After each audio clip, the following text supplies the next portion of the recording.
Dr. Ziel Bonfim, advogado especializado em Direito Eleitoral, com pós-graduação em Gestão de Cidades e Gestão Administrativa. A gente queria conversar com o senhor, a ver qual é a visão, a avaliação que o senhor faz dessa recente decisão do Supremo em aprovar uma lei que já era reivindicada mesmo, um anseio da população brasileira, que é a lei da ficha limpa. Que avaliação o senhor faz dessa decisão? Uma decisão histórica, né? Do ponto de vista ético, né? Decisão histórica que a sociedade brasileira muito reclama por uma reforma política. E nós temos aí visto várias demandas com relação ao tema e ao assunto, sem que o Congresso Nacional respalde esse anseio popular. Por conta disso, houve um projeto de lei de iniciativa popular que criou o Instituto do Ficha Limpa, decretando a inelegibilidade de vários ativistas políticos que cometessem determinadas infrações e que, na sua incidência, pudessem definitivamente, ou pelo menos pelo período estabelecido em lei, ser afastado da vida pública, da vida política, ou seja, impedidos de serem candidatos. Isso é uma vitória muito grande da sociedade. Na verdade, o Supremo apenas respaldou um anseio de toda a população e da nação brasileira, que era de fazer uma limpeza, uma varredura política, tirando da vida pública aqueles que não honraram a confiança do povo e que desviaram os seus mandatos, cometendo infrações ilícitas que atentaram contra o exercício do seu mandato. Portanto, acho que é uma decisão histórica e em bom tempo, né, para poder fazer ou dar os primeiros passos da reforma política que a sociedade brasileira reclama tanto. Se eu salvo engano, me lembro de 3 votos contra, justamente com a preocupação de ela valer este ano, né, para a eleição desse ano, né. E parece que os 3 votos contra era em relação à questão da anterioridade, né, mas ela vale realmente para este ano, ela vai valer já para esta eleição, né. A discussão com relação à anterioridade era uma discussão procedente para a eleição do ano em que houve a aprovação da lei. Efetivamente, a Constituição Federal ela obriga ao princípio da anterioridade, ou seja, a lei eleitoral ela só pode ser aprovada num ano para viger no ano seguinte. Fato que não ocorreu à época da aprovação desta lei. Mas isso já foi afastado e o Supremo decretou de que essa lei vale para essas eleições, portanto, todos os que tiverem incidentes, né, nos dispositivos da lei estão inelegíveis para essas eleições. Eu quero apenas fazer um esclarecimento que, na realidade, a maioria das pessoas, por força de ter se tornado tão pública essa lei da ficha limpa, confundirem a questão da inelegibilidade com a questão da ficha limpa. Na realidade, existem também outras hipóteses de inelegibilidade que não são tratadas na lei de ficha limpa, que são tratadas no Código Eleitoral e na lei complementar número 64/90, que é a lei de inelegibilidade, que é a lei que trata especificamente dos casos de inelegibilidade e que tem uma amplitude muito maior do que a lei da ficha limpa, né? Cuida de outros casos, inclusive alguns casos que nós tivemos assim um debate regional mais veemente, não foram por conta da lei da ficha limpa, e sim por conta da lei de inelegibilidade. Ou seja, por exemplo, o caso dos gestores que tiveram contas rejeitadas. Sim, aí tem tem também essa lista do Tribunal de Contas, né? Então, aqueles gestores que tiveram contas rejeitadas, cujas rejeições foram transitadas em julgado, eles são inelegíveis pelo período de 5 e 8 anos, respectivamente, para as eleições seguintes ao trânsito em julgado da decisão que rejeitou as contas. Fato que foi o mais corrente aqui na região. Alguns casos, inclusive, foram casos assim, muito discutidos, muito debatidos. Porto Seguro nós tivemos um caso específico, que houve o afastamento de um candidato das eleições passadas por conta, não da lei de ficha limpa, mas da lei de inelegibilidade, que é a lei complementar número 64, que continua em vigor. Na realidade, essas pessoas que já eram inelegíveis nas eleições passadas continuam inelegíveis por força da Lei 64 e agora mais ainda por conta da Lei da Ficha Limpa. Então são dois institutos jurídicos que afastam essas pessoas de poderem ser candidatas. Essa história de que a lei de ficha limpa poderia tornar essas pessoas inelegíveis, na realidade é uma falácia, porque eles já estavam afastados, independente desta lei, por conta da lei complementar número 64.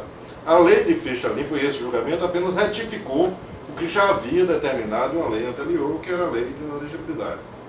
No caso do ex-prefeito, o senhor falou aqui da região, nós temos um caso bem concreto em Porto Seguro, no caso do ex-prefeito Baldino Júnior.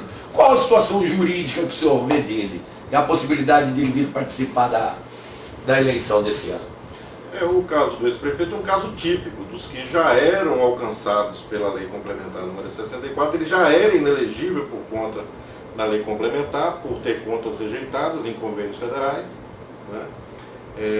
Inclusive uma dessas contas rejeitadas e transitadas em julgado no ano passado, portanto inelegível ainda por vários anos, e agora com a questão da lei da ficha limpa, ratificou essa questão da inelegibilidade por conta da decisão condenatória de órgão colegiado, porque o Tribunal de Contas da União é um órgão colegiado e, portanto, ele tem dupla incidência. Ele é inelegível por força da lei complementar número 64, por ter conta rejeitada ou transitada em julgado, e também por força da lei de ficha limpa, em função de ter decisão condenatória de órgão colegiado. Então, há uma dupla incidência, né, do caso específico do lei gestor, e, portanto, com certeza estará afastado das próximas eleições. Eu tenho outra curiosidade de um outro político aqui da região, que é o caso do deputado Jânio Natal. Na eleição passada também ele foi impedido porque ele estava inelegível, né? Não, ele pôde ser candidato. Ele pode ser candidato na eleição do prefeito, apenas ele por decisão pessoal, não quis participar da eleição. E foi candidato na última eleição, na eleição do deputado federal, e veio a ser eleito. O que houve foi uma discussão com relação a se o parecer prévio do Tribunal de Contas do município era impeditivo para a candidatura dele. Fato que, na realidade, não encontra abrigo na lei, porque no caso das contas municipais, o órgão julgador é a Câmara Municipal. O Tribunal de Contas do município apenas emite um opinativo, ou seja, um parecer prévio que orienta a decisão da Câmara. Mas ele não julga, o Tribunal de Contas não tem poder de julgar as contas. Sim. Ele apenas emite um parecer prévio. Quem julga é a Câmara. No caso do ex-prefeito Jânio Natal, as contas ainda estavam em apreciação na Câmara. Quer dizer, cabia recurso ainda? Não é que cabia recurso, porque não foram julgadas as contas dele. As contas dele ainda estavam em apreciação na Câmara quando ele foi candidato. Havia apenas um parecer prévio pela rejeição, mas as contas não tinham sido rejeitadas ainda, né? Por isso ele pôde ser candidato e, em decorrência da decisão da Câmara tendo aprovado as contas, ele passou a ser elegível, ou seja, passou a encerrar a discussão sobre a elegibilidade dele, já que houve a decisão final da Câmara aprovando suas contas. Em relação a esse deputado, eu tenho uma outra dúvida, porque saiu uma publicação com uma lista de alguns que foram alcançados pela lei da ficha limpa, e entre eles está o Geraldo Simões, o próprio Jânio Natal. Ele foi citado, e já tinha sido citado desde a última eleição, também como incluso, mas de forma errônea. Por quê? Porque, com relação ao TCM, o TCM não tem poder de decidir sobre as contas, ele apenas emite um opinativo. Então, a maior parte da imprensa, elas buscam as listas divulgadas pelos tribunais. Tribunal de Contas da União, Tribunal de Contas do Estado, Tribunal de Contas do município. Até, inclusive, o Ministério Público também faz isso. Mas isso é uma posição equivocada, porque o Tribunal de Contas dos municípios, apenas este, ele não tem poder de aprovar ou de rejeitar contas, né? Ele apenas emite um parecer prévio. Já o Tribunal de Contas do Estado, em julgamentos de convênio, e o Tribunal de Contas da União, em julgamento de convênios federais, pode aprovar ou rejeitar contas. Então, o que houve no caso do deputado federal Jânio Natal foi um equívoco de interpretação sobre esse ponto de vista. Eles devem ter pego a listagem que foi que o TCM opinou, né, pela rejeição das contas, o nome dele pelo pelo opinativo, né, Que sem é nem considerar que a tecnicamente Câmara aprovou. errado. Ele tem que ser julgado por Pela uma Câmara. Câmara plena, né? Ele tem um... Pela Câmara de Vereadores. Não, eu falo assim, para estar incluso na lei de ficha limpa, tem que ser um julgamento de...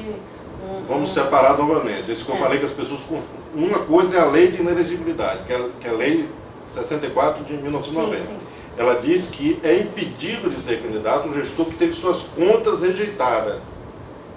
Então esse é um fato. Então quem teve suas contas rejeitadas, seja por qualquer motivo, está fora. Sim. Outro é o que teve decisão condenatória de colegiado, que é outro fato que é o da lei da ficha limpa. Então por isso que eu disse que no caso do ex-gestor de Porto Seguro, ele teve uma dupla incidência de nenhum e do outro. No caso do deputado federal de Natal, o que havia era discussão sobre a lei complementar número 64, por conta da rejeição de contas. Só que o TCM, ele apenas opina, ele não julga. Então não há decisão condenatória nem rejeição de contas. Está claro. A candidatura da deputada Cláudia Oliveira, né? Alguns adversários dizem que ela não teria condições, seria uma espécie de um terceiro mandato, se ela participasse das eleições aqui. O que o senhor pode dizer para a população de Porto Seguro quanto à possibilidade dela vir ou não participar dessa eleição? Com relação a esse tema especificamente, isso é uma falácia. Né? Uma falácia é apenas um jogo político. Não existe impedimento nenhum na legislação brasileira com relação à possibilidade de candidatura dela em Porto Seguro. Esse tema é um tema também muito claro, né? O impedimento para um terceiro mandato na jurisdição do titular, do cônjuge titular. E a jurisdição do titular, no caso da deputada Cláudia Oliveira, é Eunápolis. Porto Seguro está fora da jurisdição do titular. Porque é o seguinte, são vários níveis de eleição. Quando nós temos uma eleição municipal, a jurisdição do impedimento é do município. Quando nós temos uma eleição estadual, é a do Estado. Quando temos uma eleição federal, é da federação. Então, no caso da próxima eleição, que é uma eleição municipal, o impedimento para a candidatura de Cláudia seria em Eunápolis, ou seja, na jurisdição do titular, que é o seu esposo, o prefeito Roberto Oliveira. Portanto, com relação a Porto Seguro, não existe impedimento nenhum para a candidatura de Cláudia Oliveira. Isso, na realidade, é um jogo da oposição para poder enfraquecer a candidatura da deputada. Doutor, eu queria lhe perguntar uma outra coisa. A respeito dessas especulações em relação à impossibilidade do prefeito Gilberto Abad ser candidato, qual é a sua opinião técnica sobre isso? Não existe nenhum impedimento. Isso também é uma falácia política, por força, né, das conjunturas de oposição, mas o prefeito Abad, ele não tem nenhuma condenação que impeça ou que limite os direitos políticos dele, não tem nenhuma conta rejeitada. O que as pessoas estão arguindo é com relação a um parecer prévio que foi emitido, mas que o parecer prévio ainda é objeto de um pedido de reconsideração que o próprio tribunal ainda pode reformar essa decisão e, portanto, ainda aprovar em parecer prévio as contas do prefeito, que não foram submetidas a julgamento ainda pela Câmara, portanto, ele é absolutamente elegível. Esse pedido de revisão já foi feito, pelo que eu Já entendi. foi feito e deverá estar sendo julgado nos próximos dias. É o prazo, né, doutor? É. Aí essas contas vêm então para a Câmara. Aí o parecer com o opinativo de aprovação ou de rejeição vem para a Câmara para ser julgada. Ou seja, ela é definitivamente julgada perante a Câmara de Vereadores de Porto Seguro. Fato que ainda não ocorreu e, portanto, o prefeito está absolutamente elegível. Perfeito.